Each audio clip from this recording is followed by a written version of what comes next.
Hello guys, welcome to my YouTube channel. मैं हूँ नलिनी पंत और आज सब लोग अब पढ़ने वाले हो मेरे साथ। और आज की क्लास में हम लोग स्टार्ट करेंगे क्लास 10th का चैप्टर है केमिस्ट्री का, केमिकल रिएक्शंस एंड इक्वेशंस। तो मैं आपको उसके लिए इजी कॉन्सेप्ट, इजी नोट्स जो है मैं आपको प्रोवाइड करूँगी एंड आई होप ये सब आपके लिए हेल्पफुल रहेगा। एंड हम बिना देर किए स्टार्ट करते हैं चैप्टर को। हम लोग आज स्टार्ट करने वाले हैं केमिकल रिएक्शंस एंड इक्वेशन। तो उसमें सबसे पहले हम लोग जानेंगे कि केमिकल रिएक्शंस होती क्या है। सबसे पहले हमें इसी के बारे में जानना है कि ये होती क्या है। तो केमिकल रिएक्शन ना बेटा वो प्रोसेस है जिसमें न्यू सब्सटेंसेस बनेंगे हमारे एक न्यू प्रॉपर्टीज के साथ। So chemical reactions are the processes in which new substance with new properties are formed. एक नया, एक अलग ही एकदम दो पुराने सब्सटेंसेस होंगे, वो आपस में रिएक्ट करेंगे और एक एकदम नया सब्सटेंस हमारा बना देंगे। ठीक है ना। तो और ये सबको पता है कि हम इस साइड को रिएक्टेंट्स बोलते हैं और इस साइड को हम लोग प्रोडक्ट बोलते हैं। इसके बारे में मैं आपको आगे बताऊंगी। अभी फिलहाल हम लोग ये समझते हैं बस कि केमिकल रिएक्शन वो प्रोसेस है जिसमें हमारा एक न्यू सब्सटेंस बनेगा एक न्यू प्रॉपर्टी के साथ, मतलब उसमें कैरेक्टरिस्टिक्स प्रॉपर्टीज नहीं होंगी। अब फीचर्स क्या हैं केमिकल रिएक्शन के, कि इसमें सबसे पहले होगी केमिकल चेंजेस होंगे इसमें। ठीक है ना। इन्वॉल्व केमिकल चेंजेस, कुछ किसी न किसी टाइप का कुछ ना कुछ केमिकल चेंज उसमें होगा। अब क्या क्या केमिकल चेंजेस होते हैं केमिकल रिएक्शन में वो मैं आपको आगे बताऊंगी बेटा। और rearrangement of atoms takes place. ठीक है ना। एटम्स जो हैं उनका, जो ये हमारे रिएक्टेंट साइड है ना, जो दो पुराने सब्सटेंसेस हैं उनके बीच में ना एक rearrangement of atoms take place करेगी। ठीक है ना। तभी उस रीअरेंजमेंट से क्या बनेगा, हमारा एक नया प्रोडक्ट बनेगा। अब तीसरी बात की involve breaking of old chemical bond. इसमें जो है हमारे पुराने इन दोनों के जो है केमिकल बॉन्ड, इनके रिएक्टेंट्स के केमिकल बॉन्ड जो है वो टूट जाएंगे और टूटने के बाद एक नया केमिकल बॉन्ड हमारा बनेगा। ठीक है ना। इनके टूट जाएंगे और एक अलग ही नया केमिकल बॉन्ड बनेगा जो प्रोडक्ट का होगा। अब इसमें एक और बात जो ध्यान देने वाली वो है ये कि during chemical reaction atoms of one element do not change into those of another element. अच्छा, यहाँ पे क्या बोल रहे हैं, ये बोल रहे हैं कि भाई रिएक्टेंट्स के जो एटम्स हैं एक केमिकल रिएक्शन में, जो रिएक्टेंट्स के एटम्स हैं, जो भी रिएक्टेंट होंगे हमारे ए बी, ठीक है ना, उनके जो एटम्स हैं वो इसमें नहीं बदल जाएंगे। ठीक है ना। वो प्रोडक्ट के एटम्स में नहीं बदल जाएंगे अनदर एलिमेंट के। सिर्फ क्या होगा हमारा, only rearrangement of atoms take place. सिर्फ एक रीअरेंजमेंट होता है, एक एडजस्टमेंट बनाई जाती है बस। ठीक है ना। और कोई भी हमारा एटम जो है वो दूसरे एलिमेंट के एटम में नहीं बदल जाएगा। सिर्फ क्या होगा, हमारा रीअरेंजमेंट ऑफ एटम्स हमारा टेक प्लेस करेगा केमिकल रिएक्शन में। चलो बच्चों, अब आगे देखते हैं। अब मैं आपको बताऊंगी रिएक्टेंट्स और प्रोडक्ट्स होते क्या हैं, जो कि मैंने आपको पहले भी बोला था अभी कि मैं आपको थोड़ी देर में बताऊंगी कि रिएक्टेंट्स और प्रोडक्ट्स हमारे होते क्या हैं। The substances which takes part in a chemical reaction are called reactant. तो वो सब्सटेंसेस जो हमारे केमिकल रिएक्शन में टेक पार्ट करेंगे उनको हम लोग बोलेंगे रिएक्टेंट। अब प्रोडक्ट्स क्या होते हैं, the new substances produced as a result of chemical reaction are called product। वो सब्सटेंस जो कि हमारे प्रोड्यूस होते हैं एक रिजल्ट के तौर पे, एक प्रोडक्ट के तौर पे केमिकल रिएक्शन के, उनको हम लोग बोलेंगे प्रोडक्ट। तो यानी कि ये जो दो हमारे रिएक्टेंट्स हैं इससे मिलकर के जो एक नया सब्सटेंस बनेगा जो केमिकल रिएक्शन का रिजल्ट होगा उसको हम लोग क्या बोलेंगे, प्रोडक्ट्स। अब इसी में हम एक एग्जांपल लेकर के चलते हैं जो कि आपके एनसीईआरटी में भी दिया हुआ है, कि मैग्नीशियम रिबन वाला एग्जांपल, कि जब हम लोग मैग्नीशियम को एज अ रिबन लेंगे, मैग्नीशियम रिबन बोलेंगे उसको फिर हम, क्योंकि हम उसको किस फॉर्म में ले रहे हैं, रिबन की फॉर्म में उसको जब हम लोग हीट करेंगे तो उसमें से ना एक मतलब डार्जिलिंग वाइट फ्लेम निकलेगी, एक सफेद आग निकलेगी, ठीक है ना, सफेद फ्लेम निकलेगी।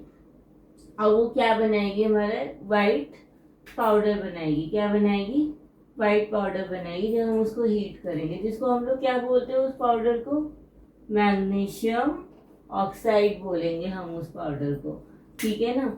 वो पाउडर हमारा क्या होगा, मैग्नीशियम ऑक्साइड। तो इसमें आप देख सकते हो कि भाई मैग्नीशियम को हमने हीट किया, हीट के दौरान उसने रिएक्ट किया, रिएक्ट करके उसने प्रोडक्ट बनाया मैग्नीशियम ऑक्साइड, ठीक है ना। अब होता क्या है, एक्चुअली ऑन हीटिंग मैग्नीशियम किससे कंबाइन कर रहा है, मैग्नीशियम कंबाइन कर रहा है हमारा ऑक्सीजन से। हीट के दौरान मैग्नीशियम ने रिएक्ट किया ऑक्सीजन से, जो कि हमें पता है हमारी हवा में बहुत ज़्यादा अमाउंट में है, ठीक है ना। तो कोई दिक्कत नहीं भाई, मैग्नीशियम को कुछ नहीं मिला तो उसने हवा से ही, ऑक्सीजन से ही रिएक्ट कर दिया टू फॉर्म मैग्नीशियम ऑक्साइड, ठीक है ना। तो अब यहाँ पे अब आप ही मुझे बताओगे कि भाई रिएक्टेंट कौन से हुए हमारे, सिंपल सी बात है, रिएक्टेंट हुए हमारे मैग्नीशियम और ऑक्सीजन, ठीक है ना, जो कि हमारे एयर में इतना है कि बस। और उसको हमने क्या किया, उसको हमने किया हीट, और उससे हमारा क्या बना, ये मैग्नीशियम ऑक्साइड बन गया, ठीक है ना। अब मैग्नीशियम को हमने किस फॉर्म में यूज किया था, रिबन की। ऑक्सीजन हमें कहाँ से मिला, एयर से, ठीक है। और हमने उसको क्या किया, हमने उसको लगा दी आग, हीट दे दिया। अब वाइट पाउडर बन गया उससे हमारा, जो कि क्या है, हमारा मैग्नीशियम ऑक्साइड है, ठीक है ना। अब एक खास बात जो ध्यान रखनी है, ठीक है ना, इससे क्वेश्चन भी जरूर आ जाता है कई बार कि बोल रहे हैं कि भाई before burning in air, air में जलाने से पहले मैग्नीशियम रिबन को हमें क्या करना पड़ेगा, हमें उसको करना पड़ेगा सैंड पेपर से रब। भाई मैग्नीशियम रिबन है ना, तो उसको भाई रिएक्ट करने से पहले हमें उसको सैंड पेपर से अच्छे से ना घिसना पड़ेगा, घिसना, ठीक है ना, clean bye rubbing with a sand paper, this is done. ये क्यों किया जाता है भाई, हम क्यों घिस रहे हैं, ठीक है ना, to remove the protective layer of magnesium oxide. अब क्या होता है ना कि भाई मैग्नीशियम ऐसा सब्सटेंस है जो कई बार खाली खाली भी ना ऑक्सीजन से बैठे बैठे उसमें ऑक्सीजन की लेयर बना लेगा, ठीक है ना। तो इसलिए उस लेयर को हटाने के लिए, उस लेयर को हटाने के लिए हमें उसको किससे घिसना पड़ेगा, हमें उसको घिसना पड़ेगा सैंड पेपर से, ताकि वो ऑक्सीजन की लेयर क्या हो जाए, वो ऑक्सीजन की लेयर हो जाए तहस नहस, ठीक है। Oxide from the surface of magnesium ribbon, तो उस मैग्नीशियम ऑक्साइड की उस ऑक्सीजन की लेयर को हमें उस मैग्नीशियम रिबन से हटाना है, तब हम लोग ये वाला रिएक्शन दोबारा से करेंगे, ठीक है ना। अब चलते हैं आगे देखेंगे फिर, ठीक है। तो चलो अब आगे देखते हैं। आगे अभी मैं आपको मैग्नीशियम रिबन वाले एग्जाम्पल के एक और पॉइंट बताती हूँ, ठीक है ना। कि इसमें एक और बात जो हमें ध्यान रखनी है कि बेटा जब मैग्नीशियम रिबन को हम लोग जब जलाते हैं ना, तो उसमें से जो वो वाइट लाइट निकलती है, वाइट फ्लेम जो निकलती है, वो बेटा तुम्हारी आंखों के लिए होगी बहुत ज्यादा खराब। Ribbon is harmful to the eyes. तो जो जो बैगलिंग वाइट लाइट जो निकलती है, वो भाई हमारे आईज के लिए क्या है, हार्मफुल है वो, ठीक है ना। सो हमें क्या करना है, हमें उस मैग्नीशियम रिबन को हम जब भी बर्न करेंगे ना सैंड पेपर से घिसने के बाद, तो हमें क्या करना है, हमें उसको रखना है अपनी आंखों से दूर, जितना दूर हो सके उतना दूर हमें उसको करना है, तब हम ये वाला एक्सपेरिमेंट परफॉर्म करेंगे, ठीक है ना। अब उसके बाद एक और बात मैं आपको बताऊं कि भाई केमिकल रिएक्शन ऐसा नहीं है कि सिर्फ साइंस लेबोरेटरी में ही होगी हमारी, ऐसा बिल्कुल भी नहीं है कि भाई केमिकल रिएक्शन क्योंकि हमारा साइंस से रिलेटेड है तो वो सिर्फ और सिर्फ हमारी साइंस लेबोरेटरी में हो, ऐसा बिल्कुल भी ज़रूरी नहीं है, ठीक है ना। हमारे आसपास के नेचर में बहुत सारी चीज़ें ऐसी होती हैं जिसमें केमिकल रिएक्शन इन्वॉल्व होता है। अब मैं आपको उसके कुछ एग्जांपल बताती हूँ, है ना। Large number of chemical reaction keeps on occurring in our daily life. Daily life में ना हमारी बहुत number of reaction take place करती है, बहुत एंडलेस नंबर है। यहाँ तो मैंने कुछ बताया लेकिन बहुत ज़्यादा एंडलेस नंबर है, इतनी रिएक्शन टेक प्लेस करती है, ठीक है ना। तो ऐसा बिल्कुल भी अपने दिमाग में मत बिठाना कि सिर्फ और सिर्फ साइंस लेबोरेटरी में ही केमिकल रिएक्शन जो है वो हमारी होगी, ठीक है ना। सबसे पहला एग्जाम्पल दूध का फटना। अगर आप गर्मियों में देखो, आपने दूध उबाला, थोड़ी देर के लिए आपने उसको नॉर्मल रूम टेम्परेचर पे छोड़ के रख दिया, काफ़ी देर के लिए फ्रिज में रखना भूल गए, तो क्या हो जाएगा बेटा, वो खराब हो जाएगा, उसमें से स्मेल आएगी, सोरिंग ऑफ मिल्क हो जाएगा, ठीक है ना। दूसरा जो हमारी मम्मियाँ रोज घर में करती हैं वो है कि formation of curd from milk, दूध से दही बनाना, ठीक है ना। वो हर किसी के घर में होता है, ठीक है। तो वो भी हमारा क्या है, केमिकल रिएक्शन है, कर्ड कर्ड बनना दूध से, ठीक है। अब खाना पकाना, जो ये सब्जियां काटी जाती हैं उसमें जो ये मसाले डाले जाते हैं, खाना पकाया जाता है, वो भी क्या है हमारा कुकिंग ऑफ फूड भी हमारा केमिकल रिएक्शन है। अब जो तुम खाना खाते हो, ठीक है ना, जो अपना पेट भरते हो, उस वो भी हमारा क्या है, डाइजेशन ऑफ फूड, उसको जो फिर हमारी बॉडी पचाती है, डाइजेस्ट करती है, वो भी क्या है हमारा केमिकल रिएक्शन है। अब जो तुम सांस ले रहे हो, छोड़ रहे हो, ठीक है ना, और जो हम खाना खा रहे हैं उससे जो हमारी बॉडी को जो एनर्जी मिल रही है, ठीक है, वो भी क्या है हमारी प्रोसेस ऑफ रेस्पिरेशन भी हमारा जो है वो हमारा केमिकल रिएक्शन है। अब ग्रेप्स का फर्मेंट होना, ऐसी और भी एग्जांपल है, रस्टिंग ऑफ आयरन, आयरन में जंग लग जाना, ठीक है। फिर बर्निंग ऑफ फ्यूज, फ्यूज का जलना, कैंडल वैक्स, जो तुम कैंडल जलाओगे उसमें वैक्स का जो पिघलना होता है वो भी क्या है हमारा केमिकल रिएक्शन है। फिर फ्रूट्स का, पेड़ में जो फल लगे हुए उनका पकना भी क्या है हमारा केमिकल रिएक्शन है। तो ये सारे के सारे हमारी नेचुरल चीज़ें हैं जो हमारी डेली लाइफ में होती रहती है, जिनमें हम नोटिस नहीं करते कि हाँ भाई ये भी कुछ हमारी केमिकल रिएक्शन हो सकती है, ठीक है ना। तो अब मैंने आपको बता दिया कि केमिकल रिएक्शन का मतलब ये नहीं कि सिर्फ लेबोरेटरी में ही हो, हमारे नेचुरल इन्वायरमेंट में भी कुछ कुछ चीज़ें हैं जो केमिकल रिएक्शन जहाँ पे टेक प्लेस करता है।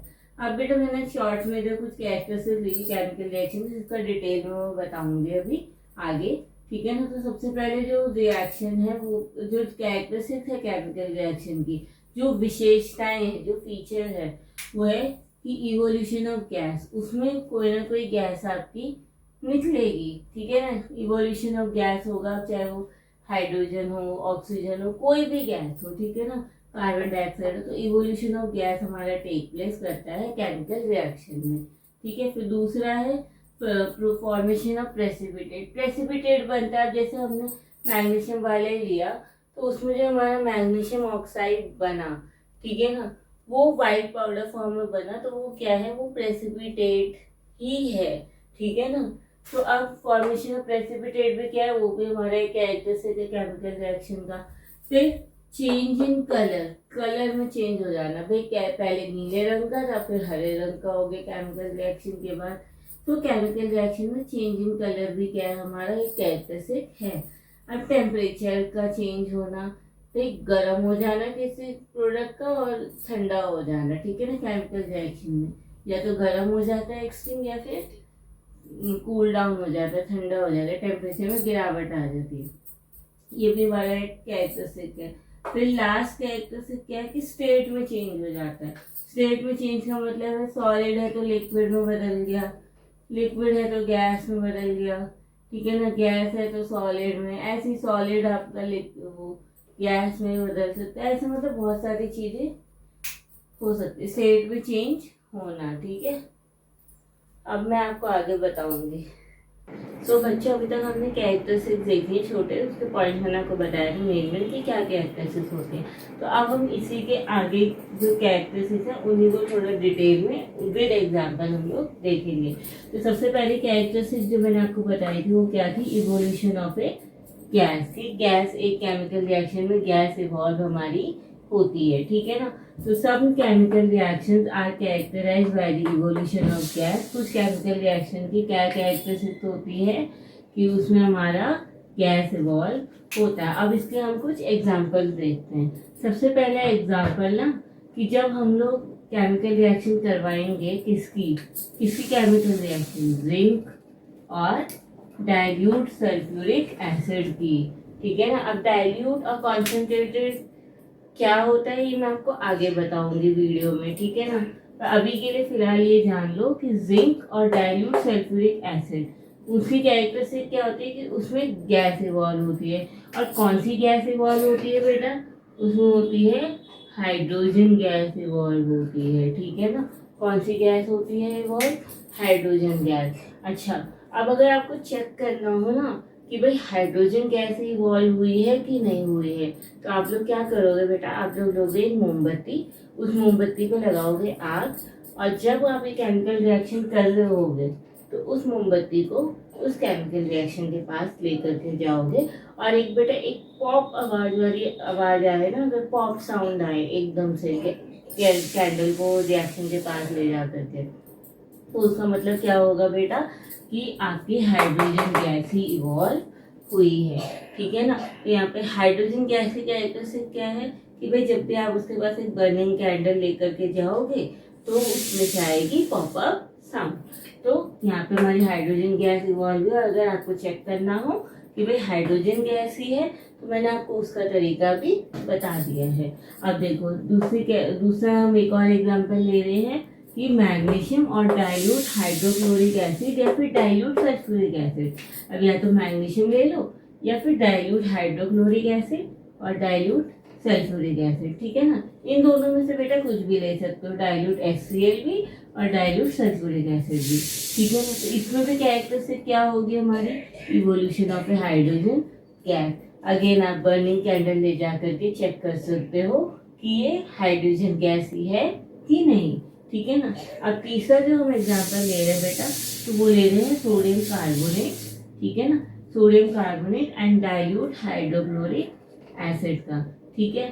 तो इसमें भी हमारी कौन सी गैस इवॉल्व हो रही है? इसमें भी हमारी हो रही है कार्बन डाइऑक्साइड गैस इवॉल्व हो रही है भाई। और कार्बन डाइऑक्साइड गैस को चेक करने का तरीका भी मैं आपको बता देती हूँ कि कार्बन डाइऑक्साइड गैस है कि नहीं है। आप लोग क्या करोगे?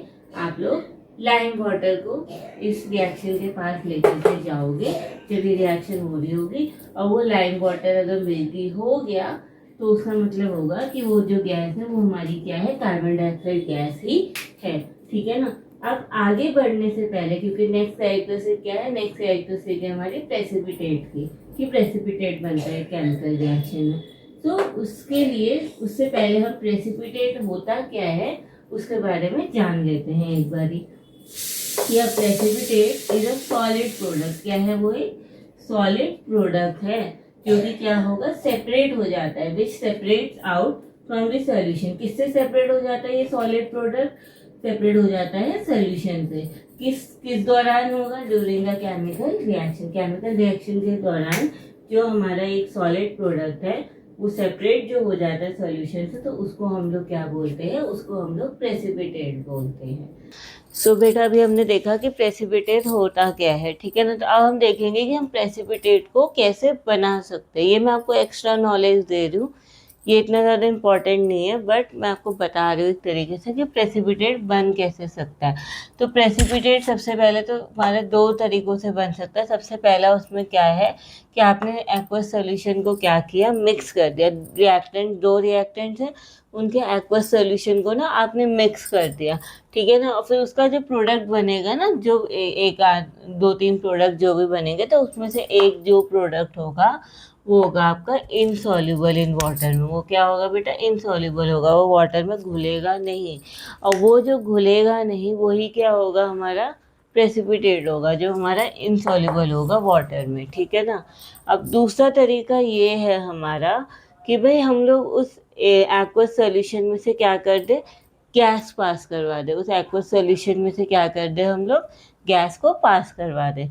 Bye passing a gas into an aqueous solution of substances। ठीक है ना। सब्सटेंस के aqueous solution में से, aqueous solution में हम लोग क्या करेंगे? गैस को पास करवाएंगे। अब इसका एक एग्जांपल मैं आपको बता रही हूँ।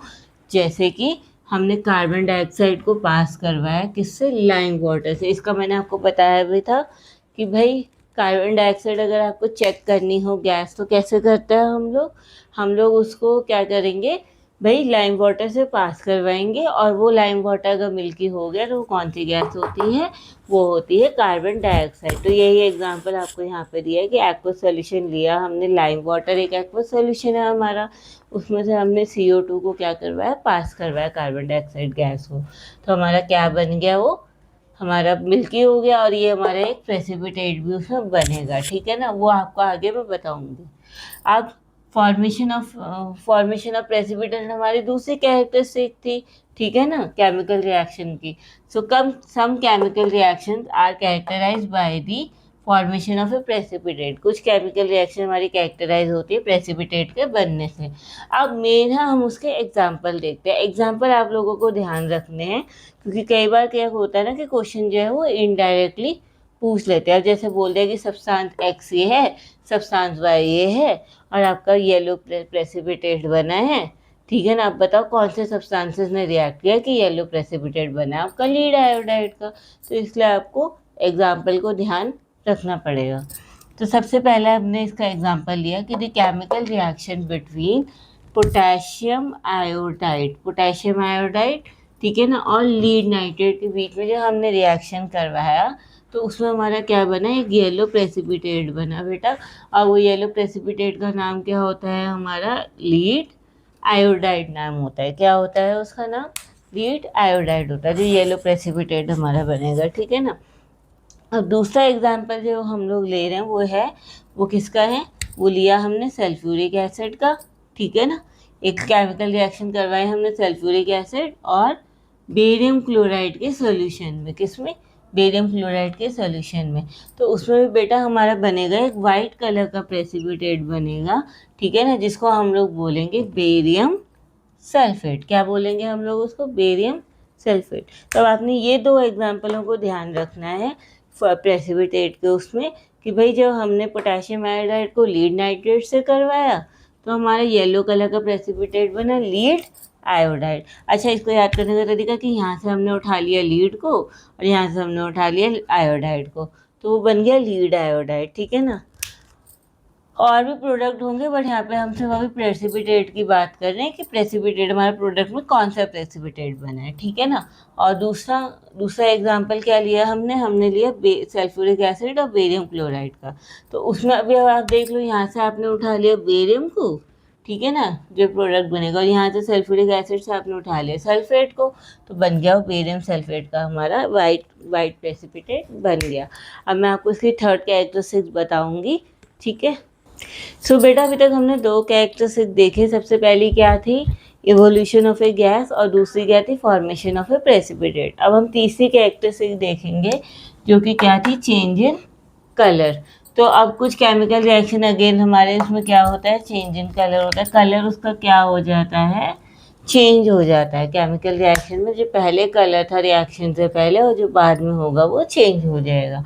इसके मैं आपको दो एग्जांपल देती हूँ। अगेन मैं बार बार बोल रही हूँ, एग्जांपल आपको याद रखने पड़ेंगे, ठीक है ना। सबसे पहला एग्जांपल है सिट्रिक एसिड, और पर्पल कलर का होता है बेटा पोटेशियम परमैंगनेट सॉल्यूशन, ठीक है ना। तो सिट्रिक एसिड और पर्पल कलर का जो पोटेशियम परमैंगनेट सॉल्यूशन आपका होगा, वो उसमें चेंज आ जाएगा। दोनों में जब हम लोग रिएक्शन करवाएंगे तो उसमें चेंज आ जाएगा। चेंज क्या आएगा कि बेटा जो ये पर्पल कलर है ना पोटेशियम परमैंगनेट का, ये उड़ जाएगा। क्या हो जाएगा, उड़ जाएगा, और क्या बन जाएगा, पर्पल से कलरलेस हो जाएगा सॉल्यूशन हमारा, ठीक है ना।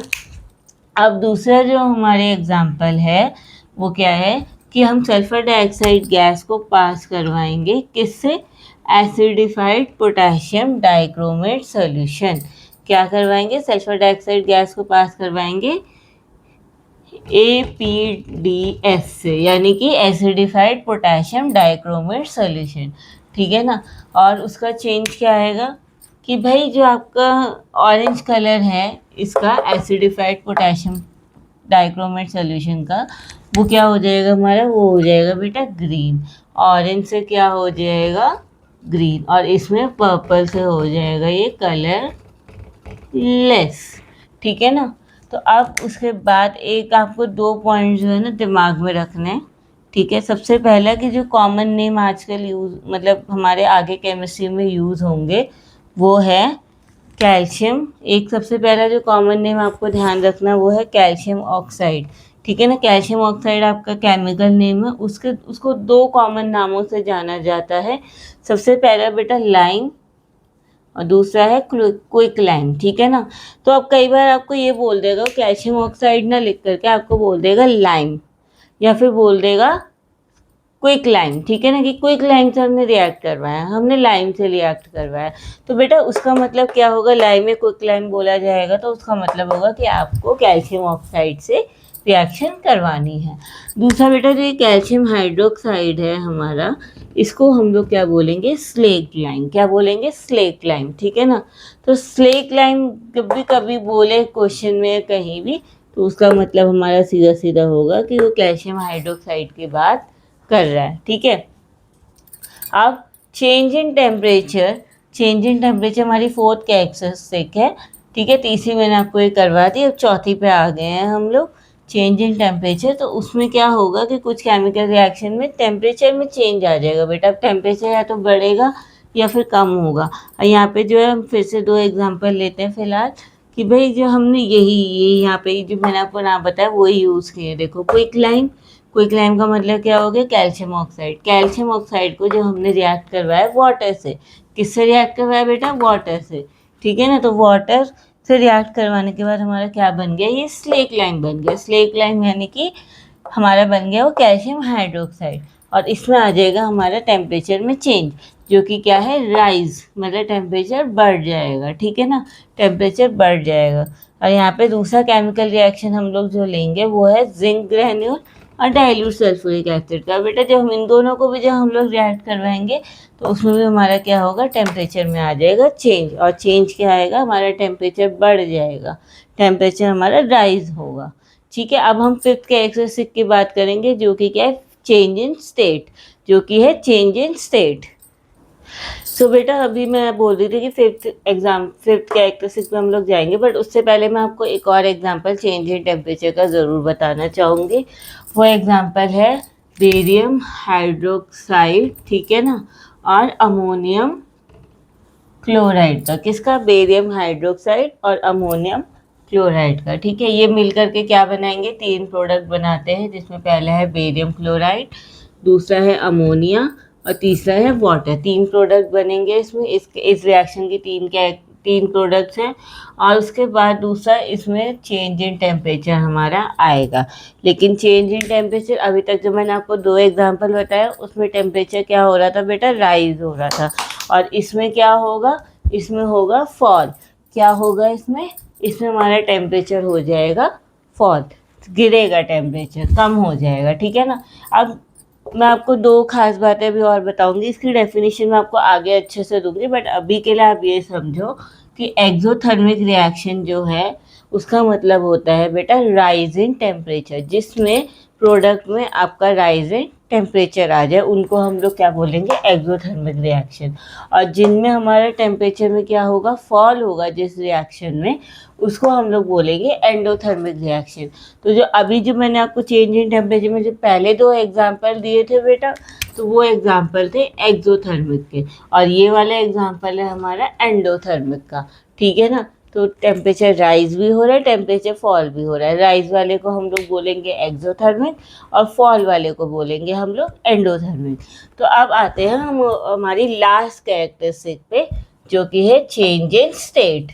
क्या है वो, चेंज इन स्टेट। इसमें ना स्टेट चेंज हो जाती है, मतलब अगर सॉलिड है तो लिक्विड हो जाएगा, लिक्विड है तो गैस, मतलब स्टेट में चेंज आ जाएगा, solid to liquid, liquid to gas, solid liquid gas, जो भी हमारी फिजिकल स्टेट है, ये तीन तरीके की स्टेट होती है, आप सभी को पता है। तो इनमें इन स्टेट में चेंज आना वही हमारी कैरेक्टरिस्टिक है केमिकल रिएक्शन की। तो अब कुछ केमिकल रिएक्शन हमारी स्टेट में चेंज होता है, और उसका सबसे बड़ा एग्जाम्पल है बेटा हमारा कैंडल का बर्न होना, ठीक है ना। कैंडल का बर्न होना हमारा सबसे बड़ा एग्जाम्पल है इसी कैरेक्टरिस्टिक का, क्योंकि इसमें क्या होता है कि combustion reaction of candle wax हमारे किससे कैरेक्टराइज होगी, चेंज इन स्टेट से। कैसे, from solid to liquid and gas. पहले ये बनेगी सॉलिड टू लिक्विड, ठीक है ना, और साथ में गैस में भी इसमें स्टेट में चेंज आ रहा है। अब ऐसा कैसे होता है बेटा, क्योंकि जो कैंडल की जो वैक्स होती है वो क्या होती है, वो होती है हमारी सॉलिड। वो क्या होती है हमारी सॉलिड होती है, ठीक है ना। और उससे जो मोम जब पिघलते तो पानी सा गिरता है ना, तो वो क्या हो गया हमारा लिक्विड हो गया रूम टेम्परेचर पे, ठीक है ना। और वो और फिर कार्बन डाइऑक्साइड गैस भी, जब हम लोग कैंडल को बर्न करते हैं तो कार्बन डाइऑक्साइड गैस रिलीज होती है, वो क्या हो गई हमारी गैस हो गई, ठीक है ना। तो इसमें तीनों स्टेट में चेंज आता है, सॉलिड, लिक्विड एंड गैस, ठीक है ना। अब यही था आज का हमारा मतलब कैरेक्टरिस्टिक ऑफ रिएक्शन का। मैं आज यहीं पे टॉपिक एंड कर रही हूँ। सो आज की क्लास में इतना ही। मैं थोड़ा थोड़ा करके ही सिलेबस आपका जल्दी जल्दी कवर करूँगी, टेंशन मत लेना। नोट्स मैं आपको प्रोवाइड कर रही हूँ। सो किसी बात की टेंशन नहीं है, आपने बस वीडियो को देखना है, वीडियो से समझना है और वीडियो से नोट्स बनाने हैं। प्रॉपर एग्ज़ाम की तैयारी आपने करके साथ साथ चलनी है। तो अब आप लोगों का मैंने चैनल का नाम रखा है एनपीसी क्लास, जिसका मतलब है नलिनी पंथ क्लासेस, ठीक है ना। यहाँ पे मैं आपकी हर तरीके से मदद करूँगी। और अगर आप लोग चैनल पे नए हो और ऐसी और वीडियोस देखना चाहते हो तो मुझे मोटिवेट करना पड़ेगा, और मुझे मोटिवेट करने के लिए आप लोगों को करना पड़ेगा चैनल को subscribe. So please do subscribe my channel, ठीक है ना। एंड मिलते हैं नेक्स्ट वीडियो में।